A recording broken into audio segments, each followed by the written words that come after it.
JT, the easy wisdom is that if you've won at a place before, then automatically you're going to be more comfortable at it, whether it's you here or Rory here. For you specifically, though, do you feel more comfortable at a location where you've had victory before? What does that do for your mental state coming in? Definitely. I mean, I've been fortunate enough to have success at courses multiple times in my career. You know, won a couple times at Kapalua, CIMB, CJ Cup, just at places that I feel like there's something about it. I think that if you're able to get yourself in contention again, obviously it's going to differ of who is there, but I will always be able to say, is if I'm coming down the stretch and trying to win the tournament, is I can tell myself I've literally done this before here. And I know it's something it's kind of bizarre to that just something saying like that or something like that in your mind can be very helpful, but it is because you know, I've hit the shots, I've made the putts, I've handled all of that mentally on this exact golf course in this exact tournament. So I think it's something that can be helpful and able to fall back on if I need type thing. Mark? Hey, Justin. Just curious, for the success you had, as successful as you were, and to go through that stretch, those couple of years where you're searching and whatnot, and you're not getting the results out of it. How difficult was that run for you, and how gratifying is it that you have these feels back again, where you're in contention, and you feel like you can do it? It obviously was frustrating. I mean, I wouldn't say it probably wasn't quite as long as maybe it appeared. I mean, I felt like there at the end of, was it 2023? You know, when my year I didn't play very well, I felt like at the end of that year I started to play some decent golf and was, you know, working on the right track. So, you know, it wasn't like it was something, it was a couple year process. I think it's good for you in the long term. It doesn't seem like it when it's happening, and I obviously would have much rather not had a poor year than have one, but I learned a lot from it. I mean, I feel like it's something that you unfortunately have to go through some stuff like that and maybe make some wrong decisions or chase some things that you don't need to figure out down the road that you don't need to do that anymore or again. So it's, yeah, there is something satisfying of yeah, kind of, I guess, figuring it out, if you will, but just a part of this game. And just as a quick follow, do you feel better now than you were with your game and everything around you than you did even when you were winning earlier? It's tough to say. I mean, it's I think that the thing you have when you're young is not that I don't have any fear now, but you just, I mean, I was very fortunate to have success at a young age, but when you're 23, 24 years old, I mean, it's just like, you know, what you don't have anything else to think about or to have to worry about. You don't have any scar tissue. You don't have any, you know, experience. It's just like, hey, you know, the PGA that I played here in 17, like it was just my third PGA I've ever played in. So it's, you know, the only real time I had a chance to win, I was in the final group at Erin Hills earlier that year. So it's like, it's just earlier in your career, it's a different, it's similar mindset of obviously we want to win, we have a lot of fire and we work hard, but it's a different kind of thing. But I mean, I feel great about my game. I would like to think and hope I'm a more mature person and golfer. But you know, I don't think it's fair to play the comparison game. And I just, you know, I believe and I hope, but firmly believe that, you know, some of my best is still ahead of me, and I know that I have that in there. I just have to kind of, you know, go find it and prove it. JT, I know you're a big iPhone Notes app guy. Regarding your annual goals specifically, I'm curious, with a course that you've been to several times and had a lot of history at and success, do you actually have a physical note in your phone for Quail Hollow, or are you just going straight off great memories here?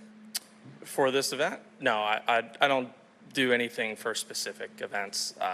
Just, you know, kind of a year as a whole type thing. And what's your early impressions of what you've seen of the course and how it's changed over the years so far? I haven't been out yet, so I'm not sure. But I mean, knowing this place, I mean, the Wells Fargo and Pass has always been, you know, the week prior to this, so it'll be very, very similar. I'm sure the rough will just be longer, and it'll be the greens will be a little firmer and faster. But that's the one thing about this place. I feel like you kind of always know relatively what you're going to get, and it's just figuring out how the golf course is playing and then going from there type thing. But by the looks of it, it's pristine as always, and will be a great test. Justin, Rory has played extremely well here over the years. I'm not sure how many times you've had a chance to play with him here, but why do you feel like he plays here? What is it about this course, the setup, that he plays well here?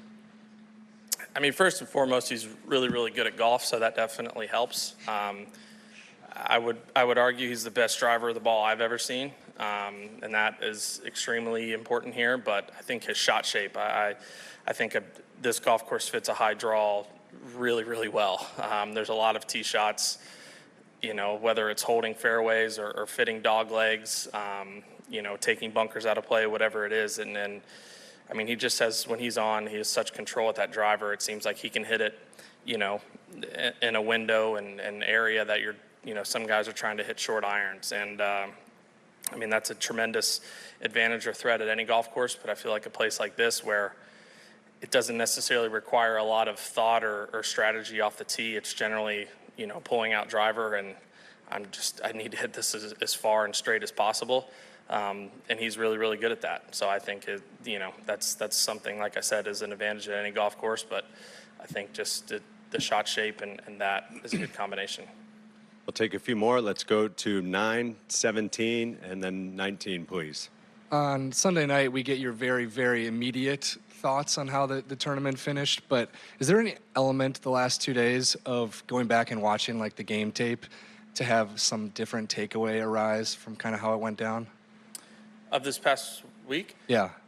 I'd say so. I mean, I like to. I watch, highlights of myself of that round basically after every single day. I mean, I want to, if I can just pick up on one little thing and learn, one little thing, or maybe there's, man, I really hit this drive well on number 7. Like, I'd love to go back and see if I can pick up anything on that, or maybe I hit this shot bad on this one, and you're not always going to see the camera angles you want, or it's not going to maybe get everything that you want, but it is helpful for me. I mean, it's more of like I feel like I can kind of, if I'm watching golf, that a replay that I'm in, I can kind of see my body language and kind of see how I look, and that's generally a pretty telltale sign for me. So that's something that, I'll watch sometimes. I'm not necessarily going to fret over it or try to dive into it as much as humanly possible, but it is something that if I could choose, I would like to see, yeah. Did you learn anything from Sunday,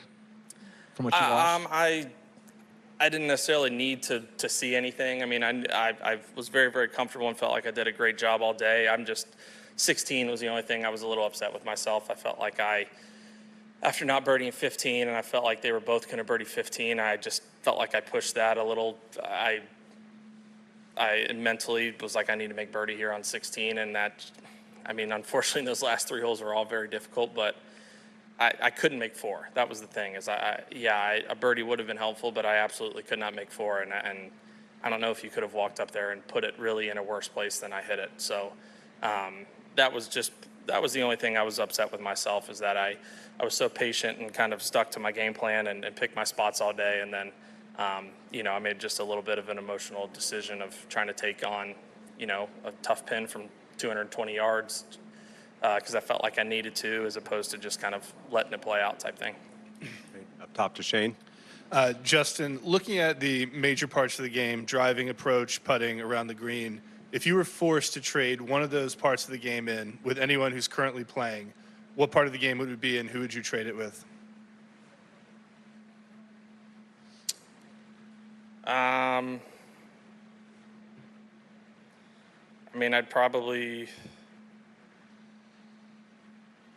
I'd go with either Rory or Scotty in their driver. Yeah. Driving? Yeah. Gotcha. Thanks. Great. Wrap it up at 19 with Ryan, and then Doug on 20, please. Listen, just curious, how much are you fueled by competitive jealousy, whether it's, Scotty last year, or Rory ticking off the slam, like a desire to want to remind folks that you're one of the best of your generation too? A lot. It's,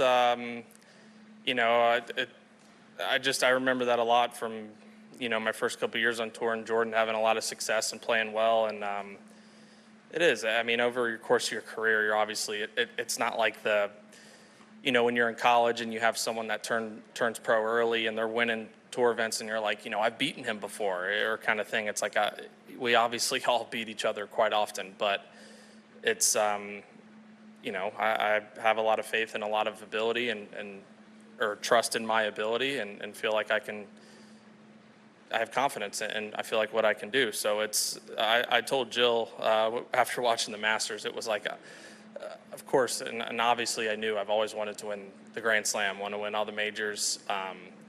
But for some reason, like watching somebody do it firsthand, it reminded me almost of like, damn, yeah, I forgot. I really do want to do that. Kind of, it's weird. It's something I think all of us, some sort of certain people maybe hit us a little different ways in terms of jealousy or drive or whatever you want to call it. But yeah, anytime someone wins that isn't me, that I'm, you know, if it's a friend, I'm obviously happy for him, but there's always going to be a part of me that's jealous and wishes it was me. I think you'd be kind of crazy to say otherwise.